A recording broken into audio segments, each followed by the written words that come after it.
You want to go first? I'll start. Okay. As a parent with kids in school, public school, I've been extremely frustrated with the State Board of Education governance. Both sides are to blame. Governor Pence has done things that have stirred the pot and caused issues. The CECI, the creation of the shadow board, I didn't have anything to do with that, but it caused a lot of conflict. And I'm not saying that Pence is blameless, or the board is blameless, or Linda Ritz is blameless. I don't think anyone with a straight face could say that none of those entities share in the blame in some level. So for me, I supported Senate Bill 1. I wouldn't have supported House Bill 1609. House Bill 1609, and which Steve didn't vote for either, it did not do anything to solve the problems of the dysfunction at the State Board of Education. And there are multiple issues up there going on. It's not just her, it's the board, it's a big mess. And as a parent with kids in public school, I can't do nothing and just let that go on.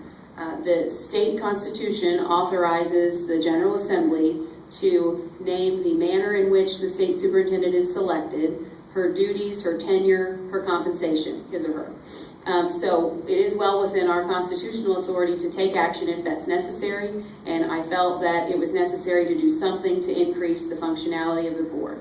The Senate Bill 1 is much different than 1609. It takes appointing power away from Governor Pence, 4 appointments away from him. It does. It's in the Senate. Yes, I get that, and I'm just talking about the bill I voted for. Yeah. And I said I wouldn't have voted for 1609. They basically amended Senate Bill 1 in the House back to 1609. But the bill I voted for took 4 appointments away from Governor Pence and gave it to the General Assembly in a bipartisan way. So it had to be 2 Republicans and 2 Democrats appointed to the board. It also required the board members have some sort of education experience, whether it be in public school, and I think it even mandated public school experience, so it wasn't just representatives, charter schools, superintendent, some sort of experience with public schools, and so it also allowed the board to elect their own superintendent. It did not take her out of her position as the elected superintendent. She still serves as the superintendent of public instruction. She just doesn't chair the Board of Education. Our state had automatically allowed her to serve as the chairman of the board, and I don't remember how many other states do it that way. 6? 2.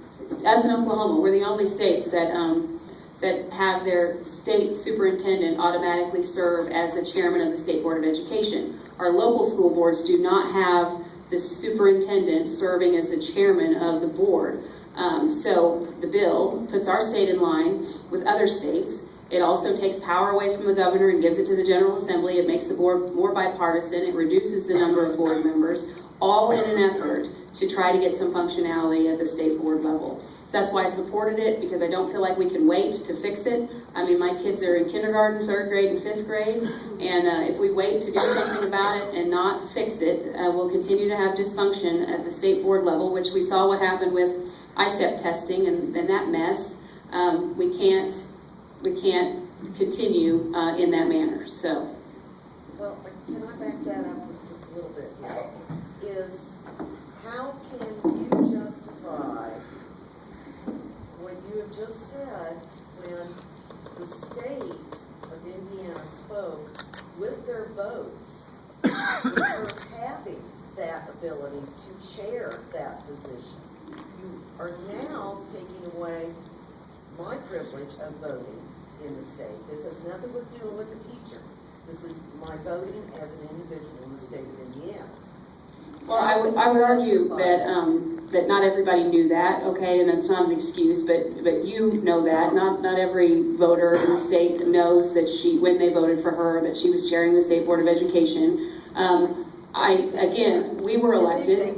We were elected. The governor, we were elected to serve our constituents, and that's our job under the Constitution, is to fix. Please, let's just have a question and answer format here. Our job is to fix something if it's broken, and the State Board of Education is broken. And so if we can do something to fix that, it's our constitutional responsibility to do so, and that's why we tried to take action. I think everyone is to blame. I'm frustrated as a parent with kids in school, and I don't think we can wait to do something. There is a discussion of waiting until the next election, and I certainly would support that, but I don't have a problem with that. I don't think the people have a problem with that. My point is, how can you justify taking away the voice of your constituents when we voted that person into office knowing they were going to be chair? And I do believe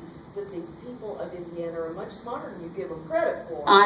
Again, what I will say is that under our state constitution, the Indiana General Assembly is responsible for establishing the compensation, duties, tenure, and responsibilities of the state superintendent. It's well within our constitutional responsibilities. We are a body of representatives, and if we felt that the system is broken, then we are constitutionally held to do something to fix it.